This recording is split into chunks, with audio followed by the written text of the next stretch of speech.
Par ton sang, vers toi j'avance, saint de ta puissance, fort de ta présence à chaque pas. En ton sang, ma délivrance, sort de ton... Je vous salue dans le précieux nom de notre Seigneur et Sauveur Jésus-Christ, et tout en respectant les mesures barrières ou de mesures d'hygiène. Saluez aussi votre voisin quand même et dites-lui aussi que le pasteur Eric le salue. Dites-lui que moi aussi, je le salue.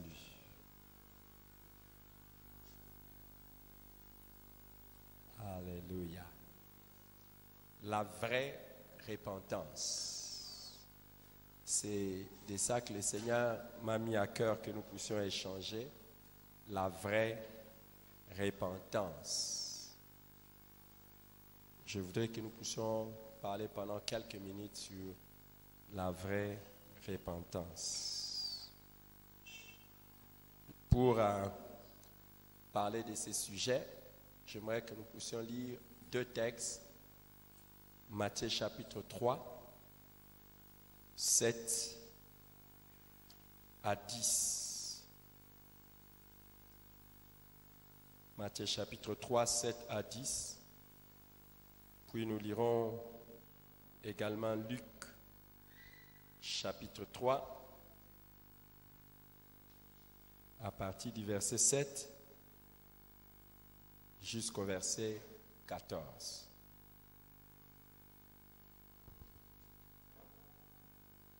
Commençons d'abord par Matthieu chapitre 3, 7 à 10. Mais voyant venir à son baptême des pharisiens et des sadducéens, il leur dit: race de vipères, qui vous a appris à fuir la colère à venir? Produisez donc du fruit digne de la repentance. Et ne prétendez pas dire en vous-même: nous avons Abraham pour père. Car je vous déclare que de ces pierres, si Dieu peut susciter des enfants à Abraham, déjà la cognée est mise à la racine des arbres. Tout arbre qui ne produit pas de bons fruits sera coupé et jeté au feu. Amen. Amen. Luc chapitre 3, à partir du verset 7. Il s'agit du même récit, mais rapporté par deux évangélistes différents. Et ici, Luc dit ceci. Il parle de Jean-Baptiste. Il disait donc à ceux qui venaient en foule pour être baptisés par lui: race de vipères, qui vous a appris à fuir la colère à venir? Produisez donc des fruits dignes de la repentance. Et ne vous mettez pas à dire en vous-même: nous avons Abraham pour père. Car je vous déclare que de ces pierres, Dieu peut susciter des enfants à Abraham. Déjà même la cognée est mise à la racine des arbres. Et tout arbre donc qui ne produit pas de bons fruits sera coupé et jeté au feu. La foule l'interrogeait, disant: que devons-nous donc faire? Il leur répondit que celui qui a deux tuniques partage avec celui qui n'en a point, et que celui qui a de quoi manger agisse de même. Il vint aussi des publicains pour être baptisés, et il lui dit: Maître, que devons-nous faire? Il leur répondit: n'exigez rien au-delà de ce qui vous a été ordonné. Des soldats aussi demandèrent: et nous, que devons-nous faire? Il leur répondit: ne commettez ni extorsion ni fraude envers personne, et contentez-vous de votre solde. Amen. Cette histoire ici nous parle de Jean-Baptiste qui était l'envoyé de Dieu pour préparer le chemin du Seigneur. Et quand il est arrivé pour préparer le chemin du Seigneur, il n'avait qu'un seul message, c'est le message de la repentance. Il demandait aux gens de se repentir car le royaume de Dieu était proche. Et il parlait évidemment du roi Jésus-Christ qui était là déjà et qui devait maintenant se manifester. Alors il demandait à tout le monde d'être préparé par rapport à cela. Alors, qu'est-ce qu'il va constater? Que beaucoup de gens venaient à lui pour se faire baptiser. Normalement, son baptême, quand vous lisez Luc chapitre 3 dans les versets qui précèdent, on appelle ça même le baptême de repentance. Ça veut dire quoi? C'est une personne qui, ayant pris la décision de se repentir ou de réformer ses voies, de changer sa manière d'être, c'est alors que cette personne pouvait venir vers Jean-Baptiste et recevoir son baptême. Mais quand il a vu que les gens qui venaient à lui, en fait, disaient qu'ils étaient repentis, mais qu'en réalité, ils n'étaient pas repentis, particulièrement les pharisiens et les sadducéens. Les pharisiens et les sadducéens, ce sont deux groupes de sectes à l'époque. À l'époque, ce sont des sectes qui, par exemple, pour les uns, les pharisiens, et ils étaient des gens qui voulaient respecter les commandements, ils jeûnaient 2 fois, ils faisaient beaucoup de choses. Comme ça, là, ils étaient toujours comme si vous avez l'impression que ce sont des gens corrects. Alors, les Sadducéens, quant à eux, c'était aussi des religieux, mais ils ne croyaient pas aux anges ni à la résurrection de mort. Donc, c'était des religieux, mais ce sont des gens qui, entre guillemets, étaient des religieux, mais évidemment dans l'erreur, parce que nous voyons qu'ils étaient là. Et ils étaient là, mais ils ne faisaient pas réellement la volonté de Dieu, mais ils voulaient montrer aux autres qu'eux faisaient la volonté de Dieu. Alors, quand Jean-Baptiste voit cette catégorie venir, il dit, au lieu de les appeler, même de manière simple, il les qualifie de races de vipères. Race de vipères. Vous savez, les vipères, ce sont des serpents qui ont un venin mortel. Ils ont un venin mortel. Évidemment, le venin ne se fait pas voir à l'extérieur, mais c'est au fond d'eux qu'ils ont un venin mortel. Il dit, produisez donc des fruits dignes de la repentance. Donc, quand nous parlons de la vraie repentance et la fausse repentance, nous faisons déjà la distinction, nous voyons déjà qu'il y a une vraie et une fausse repentance. La vraie repentance est simplement la repentance qui est suivie des fruits qui la démontrent. C'est la repentance qui manifeste des choses qui démontrent qu'elle a vraiment eu lieu. Alors, la fausse repentance, c'est comme on dit, une simple déclaration ou une simple façade de repentance et qui n'est pas suivie de fruits ou de résultats qui les démontrent. C'est ça quand nous disons la vraie repentance. C'est ce qui fait que lorsque les pharisiens sont venus, il leur a dit, race de vipères, qui vous a appris à fuir la colère à venir? Bon, nous allons revenir sur ça. Eux n'ont rien demandé. Mais les gens de la foule qui sont venus, et ils demandent maintenant qu'est-ce que nous devons faire? Il dit, ok, si vous voulez manifester une vraie repentance, regardez que celui qui a 2 tuniques donne à son prochain. Donc celui qui a 2 chemises donne à son prochain une chemise.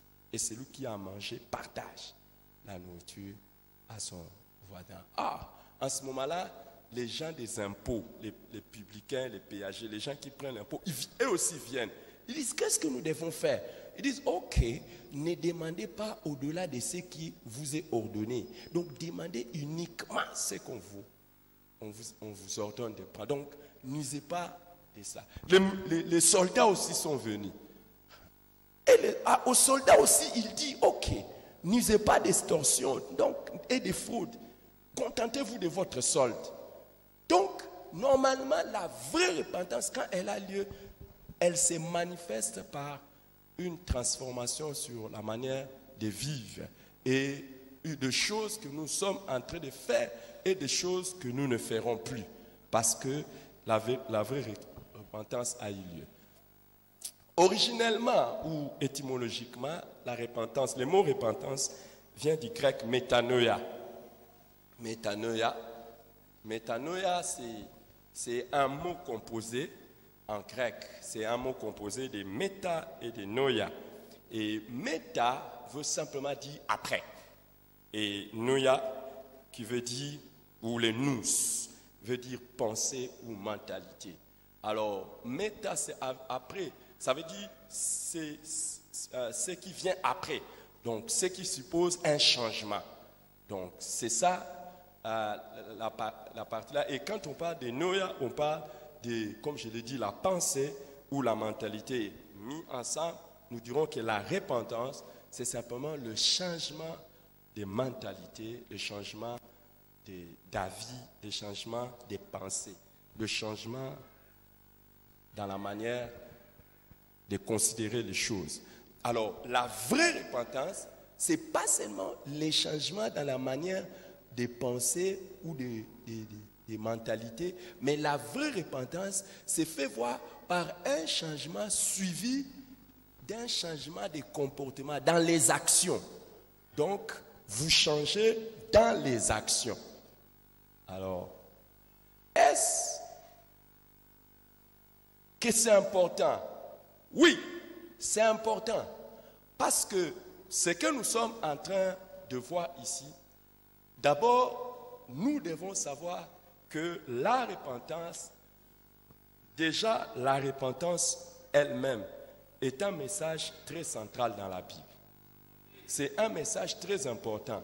C'est un message qu'on ne prêche pas souvent, mais pourtant c'est le message clé de la Bible.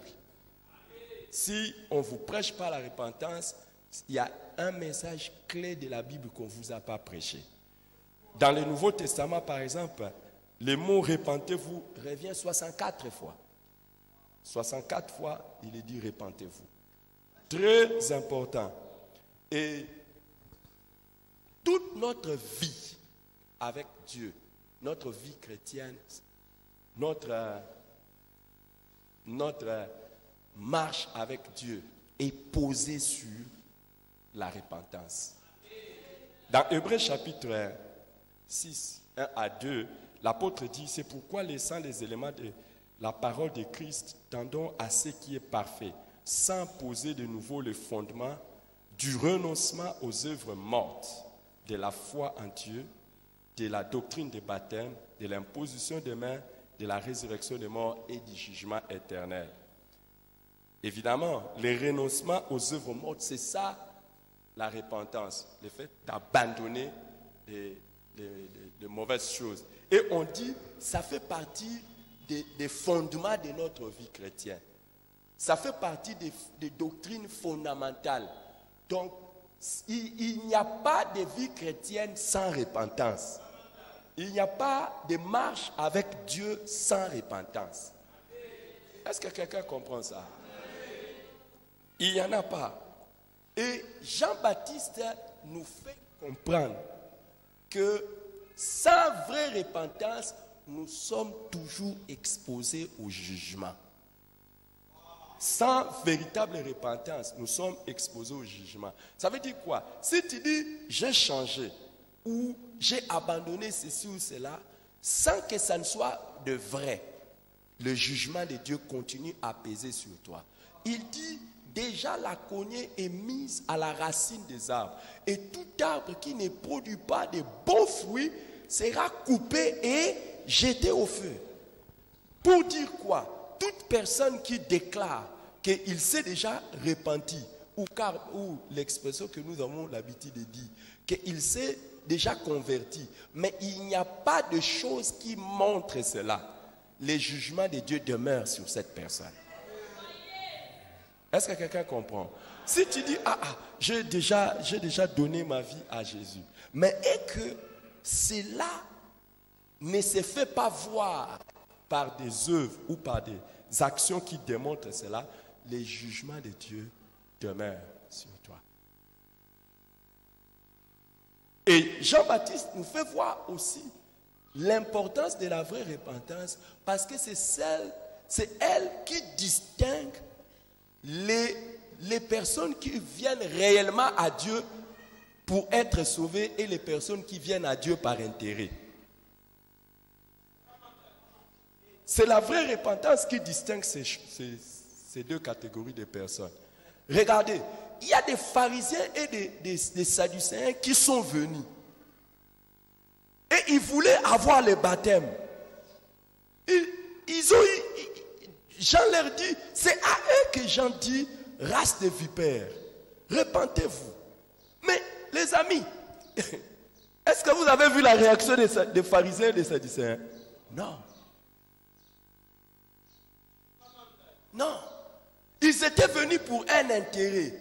Comme Jean était cru comme les prophètes par tout le monde, ils étaient venus pour avoir aussi les crédits, que eux aussi, ils sont du côté de Dieu. Il y a des gens qui viennent dans l'église. Il y a des gens qui viennent à Dieu, non pas parce qu'ils ont besoin de transformation, mais ils ont besoin d'un intérêt particulier. Et la vraie repentance montre ça. Nous allons les distinguer par la vraie repentance. En fait, ils peuvent... Vous savez, il y a des gens, ils viennent à l'église juste pour qu'ils puissent recevoir le mariage. Hein. Il faut être pasteur pour vivre certaines choses dans la vie. Il faut vraiment être pasteur. Dans ma vie et dans notre expérience, certains connaissent. Vous savez qu'il y a eu même un couple, on les a suivis, on les a encadrés, on les a bénis. Le jour seulement on les a bénis, au nom de Jésus, vous êtes bénis. Ces couples-là n'ont plus jamais mis pied ici.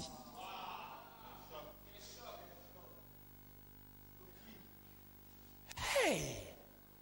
Il y a des gens compliqués. Hein? Et il faut être pasteur et prier pour les gens qui sont dans les besoins du travail, qui sont dans les besoins des mariages ou dans les besoins des voyages. Il y a des gens, vous priez pour eux et ils reçoivent la chose. Bye, bye. C'est fini. Dieu, c'est fini. Vous commencez à les supplier. Et il y en a même quand ils prient pour la conversion de leur mari. Quand le mari se convertit, elle devient païenne. C'est elle qui devient maintenant l'objet de suivi. Vous devez maintenant faire plus d'efforts pour suivre. Ah. Ils obtiennent ce qu'ils avaient voulu. Il y en a qui viennent aussi dans les églises comme ça pour obtenir un travail. Il y en a qui viennent aussi pour choquer des frères. Quand je dis choquer, vous comprenez. Ils viennent, ils disent dans l'église au moins, quand je vais commencer à demander, on va commencer à m'attendre. Ah! Et il y a des gens qui viennent à l'église juste pour avoir une fille vierge. Dès que c'est fini, il part. Lui-même un bandit hors série. Et ces gens, quand ils viennent à l'église, les amis, ne vous en faites pas, ils ne peuvent pas venir avec le visage des serpents, mais pourtant ce sont des serpents. Et il y en a qui viennent à l'église pour devenir pasteur. Hein? Devenir responsable et pasteur. Ils peuvent faire, les amis, ils peuvent faire des jours, des mois, d'années. Vous les trouvez comme un bon. Mais le jour où seulement vous essayez de le mettre maintenant pasteur, c'est le jour où vous voyez que c'était un serpent.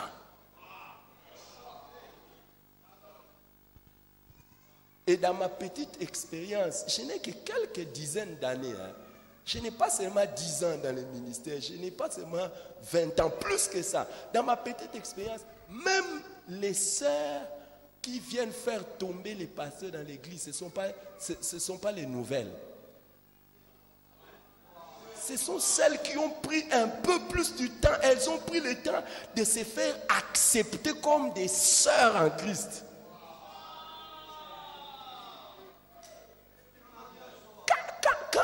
peur vient déjà et que vous voyez que c'est un serpent, vous allez déjà directement veiller.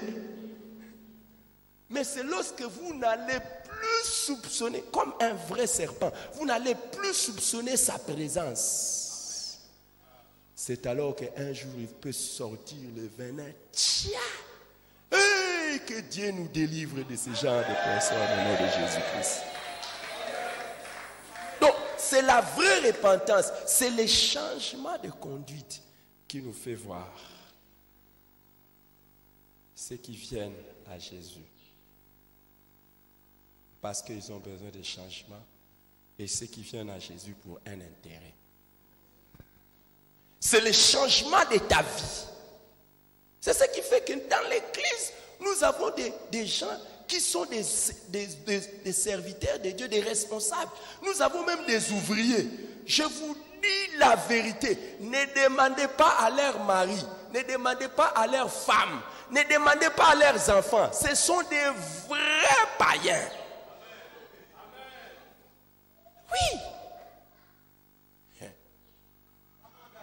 Je vous dis la vérité. Mais dans l'église, quel zèle. Quel zèle. Quel zèle. Mais il n'y a rien après qui démontre ça. C'est la vraie repentance qui montre ça. En fait, la vraie repentance, on ne la fait pas pour les autres, on la fait pour soi-même. Et c'était le message principal de Jésus aussi.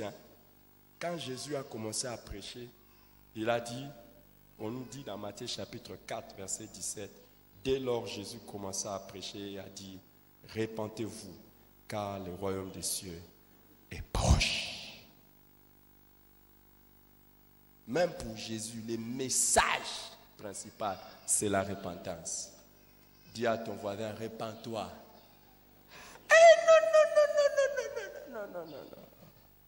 Non, pardon, lui, il n'a pas besoin de se repentir. Les apôtres avaient fait aussi de ça leur message principal. Dans Marc chapitre 6, verset 12, quand Jésus les a envoyés, on dit, ils partirent et prêchèrent la repentance. Et après que Jésus soit parti au ciel, dans Actes chapitre 2, verset 38, on nous dit, Pierre dit, repentez-vous et que chacun soit baptisé au nom du Seigneur Jésus pour le pardon des péchés. Paul, reconnaissant que ce qui était utile aux hommes, juifs comme grecs, il dit, c'est la repentance envers Dieu et la foi en notre Seigneur Jésus-Christ. Actes 20, 20 à 21. Donc, pour les apôtres, c'est le message principal, la repentance. Aujourd'hui, si tu fais un séminaire, tu dis, le séminaire d'une semaine, c'est quoi le thème? La repentance. Tu vas avoir beaucoup de gens. La repentance. Est-ce que tu vas avoir beaucoup de gens? La repentance. Et pourtant, c'était leur message. Et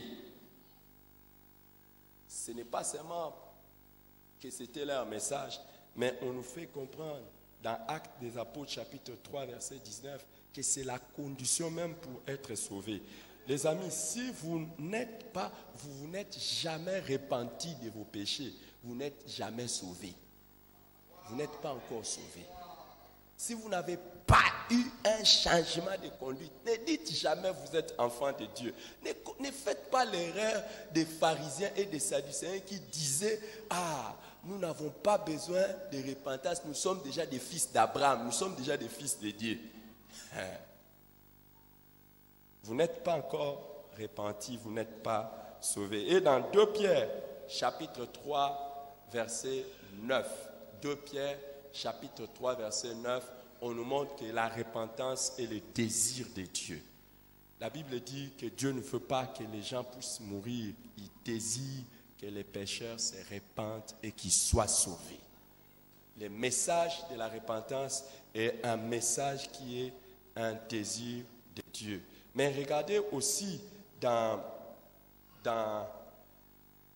Acte 17. Acte 17, verset 30. Acte 17, verset 30. Il nous est dit, Dieu, sans tenir compte du temps d'ignorance, annonce à tous les hommes,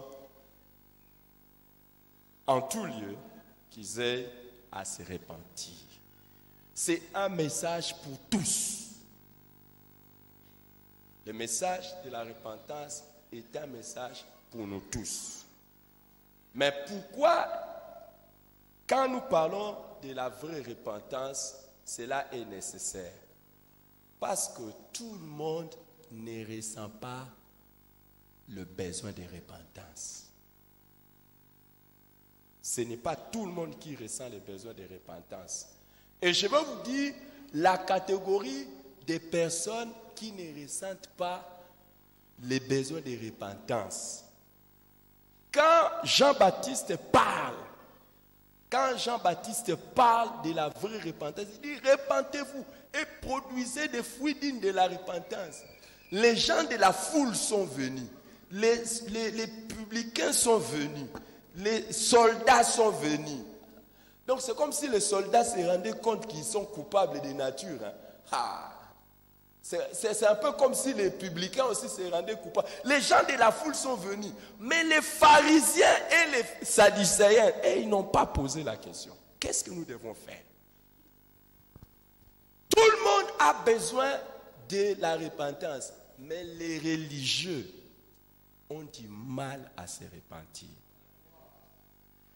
Ça, c'est la première catégorie de personnes. Ceux qui pensent qu'ils prient, ils ont du mal à se repentir, à changer de conduite. C'est pour ça que beaucoup de ceux qui partiront en enfer seront les enfants des chrétiens. Beaucoup de ceux qui partiront en enfer seront les enfants des chrétiens.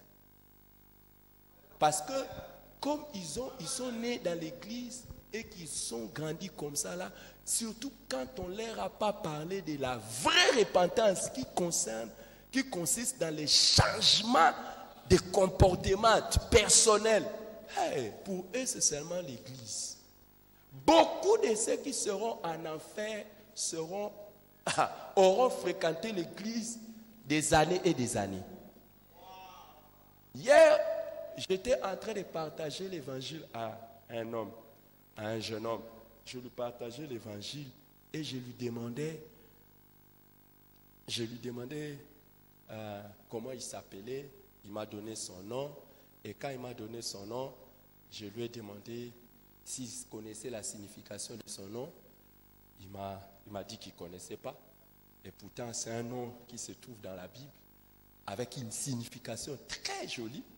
Alors, je lui ai demandé s'il priait quelque part. Il m'a dit qu'il priait. Et il était même dans une chorale. Et heureusement pour moi que l'église où il priait, je lui ai dit, l'église où tu pries là, moi je l'ai fréquentée il y a à peu près 40 ans. Je lui ai dit ça. Et j'ai commencé à lui parler des différentes chorales qu'il y a dans cette église-là. Je lui ai demandé, toi tu es dans quelle chorale? Il m'a dit dans quelle chorale il y a. Et je lui ai fait voir les problèmes. Et lui-même, finalement, il m'avoue. Il dit, oui, pasteur, nous allons dans cette église, mais on ne nous dit pas d'arrêter les mal. Ou si on nous dit d'arrêter les mal, mais on vous laisse la liberté comme ça. Il y a beaucoup de gens qui auront fréquenté l'église, mais par exemple, vous voulez que l'église se chauffe ici. Quand je commence à parler de bénédiction, vous allez voir comment certains vont se lever ici. Alléluia. Alléluia. Vous n'êtes pas n'importe qui, les amis. Vous êtes des enfants de Dieu. Oh, vous n'êtes pas d'accord avec ça? Vous êtes des enfants de Dieu. Et des enfants de Dieu sont destinés à la bénédiction. Vous ne raterez pas votre passage sur la terre sans être béni. Et la bénédiction de Dieu sera réelle pour vous. Mais vous ne l'êtes pas si vous n'êtes pas passé par la vraie repentance. Dans les églises, mais la vraie repentance, on n'en parle pas. Il faut que tu changes de vie. C'est ce qui fait qu'il y a des gens qui sont dans l'église, on ne connaît pas sa vie avant et après Jésus. On ne connaît pas. On ne connaît pas. Quand vous êtes à l'église et que vous n'avez pas un témoignage d'une vie avant et après Jésus, il y a un problème. Métanoïa. Est-ce qu'il y a eu un changement dans votre vie? Mais tu ne peux pas dire ma vie avant, c'était 2 casiers de bière, maintenant c'est 2 bouteilles. Qu'est-ce qui a changé? Tu as diminué, tu n'as pas changé. Convertir, c'est faire demi-tour, changer de direction. Tu ne peux pas dire ça. Que moi, on connaissait que j'insultais beaucoup. Maintenant, quand même, j'ai diminué. Tout le monde a constaté que j'ai diminué. La Bible dit, si quelqu'un est en Christ, il est une nouvelle créature. Les choses anciennes sont passées. Voici, toutes choses sont devenues nouvelles. Toutes choses. Oh, ne sois pas un pharisien, une pharisienne qui dit je suis fils d'Abraham, héritier de la promesse. Alors que dans ta conduite, quand tu as 2 tuniques, tu ne donnes pas. Tu continues à user des fraudes. Waouh! Malheureusement, c'est ça. Et nous avons... Beaucoup de gens partiront en enfer à cause de ça. Ils ne se sont pas repentis sérieusement. Et cette vraie repentance n'est pas seulement un besoin pour entrer dans la vie avec Dieu, mais c'est également un besoin pour se maintenir dans la relation avec Dieu. Ce n'est pas seulement pour entrer dans la vie avec Dieu, mais pour se maintenir. Mais vous allez voir que maintenant, en ce qui concerne nous qui sommes déjà chrétiens, beaucoup aussi ne passent pas par la vraie repentance. Dans Ésaïe chapitre 59, Ésaïe chapitre 59, 1 à 2, on dit, non, la main de l'Éternel n'est pas trop courte pour agir, ni son oreille trop dure pour entendre.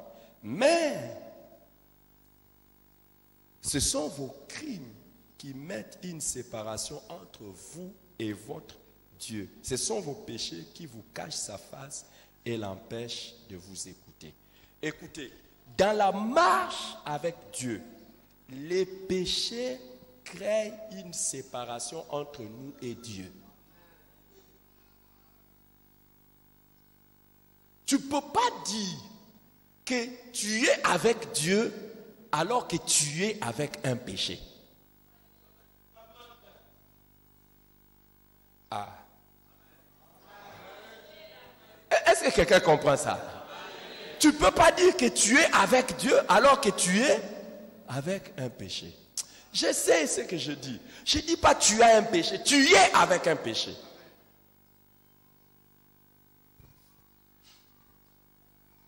Malheureusement, même parmi nous qui prions, qui disons qui prions, parmi nous qui disons être nés de nouveau, plusieurs personnes ont encore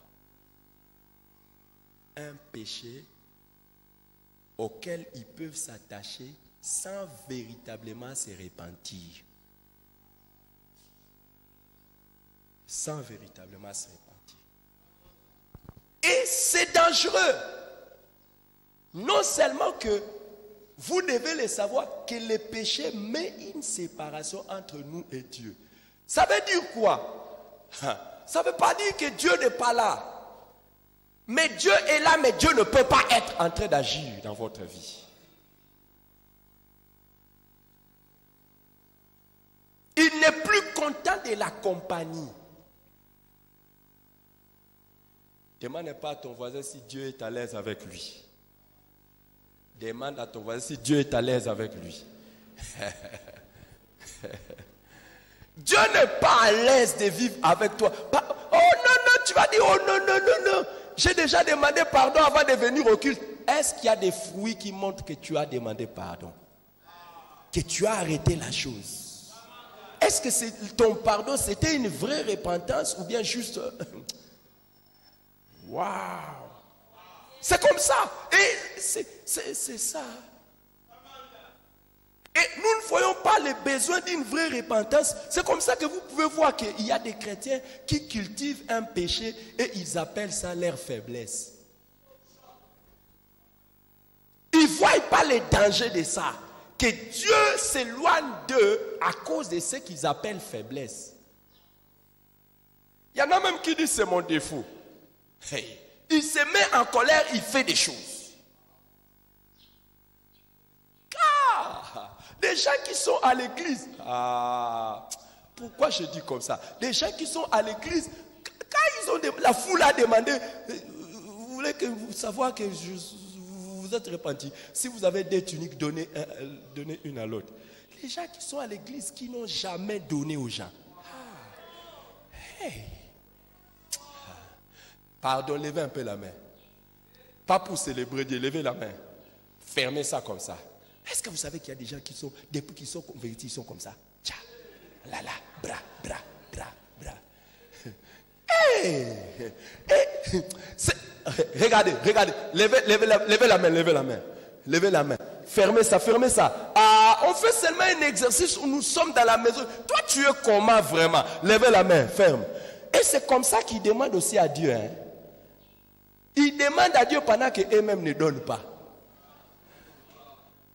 Que Dieu donne. La Bible dit, celui qui ferme son oreille au cri du malheureux, Dieu ne l'écoute pas. Hey! Vous savez qu'il y a des gens, pas aujourd'hui, hier, il n'a donné à personne. Avant-hier, il n'a donné à personne. Les mois de février, ça a commencé aujourd'hui, nous sommes les 7, il n'a donné à personne. Les mois de janvier, il n'a fait cadeau à personne. L'année passée, si personne ne lui demandait, il n'allait pas donner. Et ça fait 10 ans qu'il est dans la vie chrétienne, il n'a même pas souvenu d'un vêtement qu'il a donné à quelqu'un. Quand lui, ses vêtements finissent par les satisfaire, il les transforme en torchon. Ça devient torchon. Je préfère marcher sur ça que donner à quelqu'un. Quand la prière va commencer, Seigneur Jésus, oh mon Dieu, alléluia, oh mon Dieu, Shekereba Supra, Braka, Braka, Braka, Braka, Braka, Kakakaikuta. Hey! Une bouche remplie de langue avec une main fermée.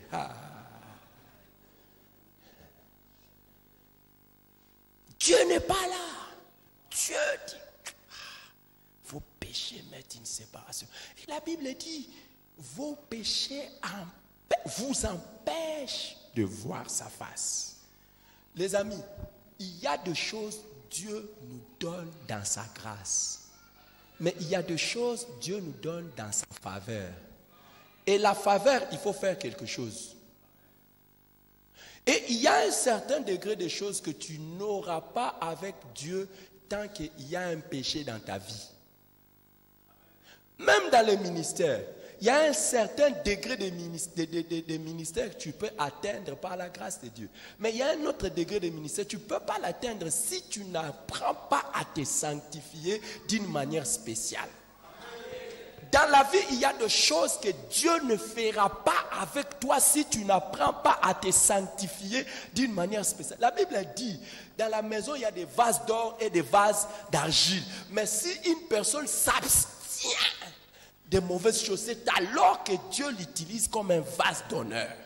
Donc il y a un degré de sanctification qui détermine un degré d'élévation.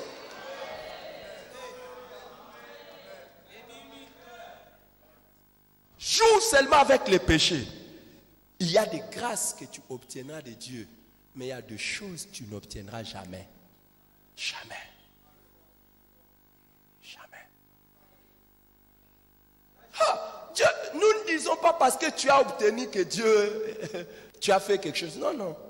Même prêcher comme je prêche là, ça ne veut pas dire nécessairement que je suis quelque chose. C'est la grâce.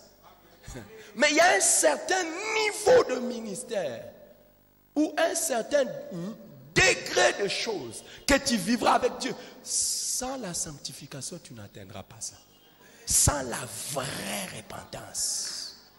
C'est pour ça que la Bible dit, vos péchés vous cachent sa face.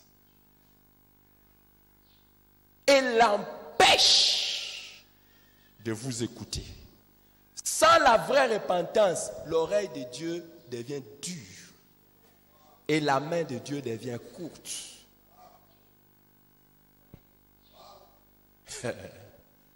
Malheureusement, nous sommes les champions à être des propres justes. Jacques nous dit dans le chapitre 3, il nous dit que nous bronchons de plusieurs manières. Et si quelqu'un ne bronche pas dans la parole, c'est un homme extraordinaire. Je ne sais pas si c'est Jacques, chapitre 3, le verset 2. Nous bronchons tous de plusieurs manières. Jacques dit nous bronchons tous de plusieurs manières. Jacques, on dit de Jacques qu'il priait jusqu'à ce que ses genoux sont devenus calleux comme ceux d'un chameau. Il dit nous bronchons tous d'une manière ou d'une autre. Mais toi, tu n'acceptes même pas que tu as un péché. Toi, depuis que tu es devenu chrétien, tu n'as jamais pleuré sur un péché. Pourquoi? Toi, tu pêches comment? Tu minimises déjà tous les péchés que tu commets. Et Jean dit, si tu dis que tu n'as pas péché, tu fais de Dieu menteur. Et la vérité n'est point en toi. Celui qui dit qu'il n'a pas besoin de la vraie repentance, c'est un menteur. C'est un menteur. Si seulement tu pouvais être honnête comme les psalmistes, tu allais plutôt dire, Éternel, sonde mon cœur et connais mes pensées. Regarde si je suis sur une mauvaise voie, conduis-moi dans la voie de la vérité. Tu aurais pu dire ça et tu allais voir que toi aussi, tu as besoin de la vraie repentance. Moi aussi, j'ai besoin de la vraie repentance. Malheureusement.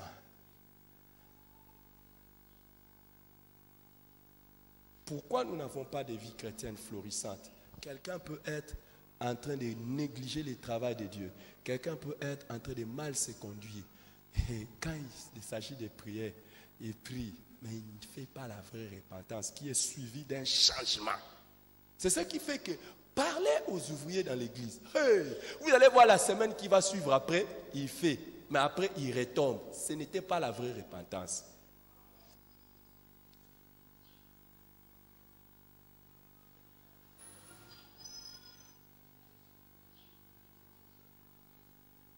Quelqu'un qui prend la décision aujourd'hui, et puis demain après, Et pourtant, c'est une grande nécessité. Tu ne peux pas prospérer avec Dieu.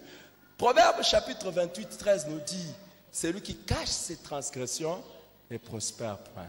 Mais celui qui les avoue et les délaisse obtient miséricorde. Que Dieu nous accorde la grâce d'être des personnes qui opèrent et qui marchent dans la vraie délivrance. Et la vraie délivrance, comme on l'a dit, c'est reconnaître son mal. Reconnaître son mal. Les regretter et l'abandonner. Reconnaître son mal, les regretter, l'abandonner. Ça veut dire changer désormais de conduite pour commencer à vivre d'une autre manière. Que Dieu bénisse sa parole. Par ton sang, vers toi,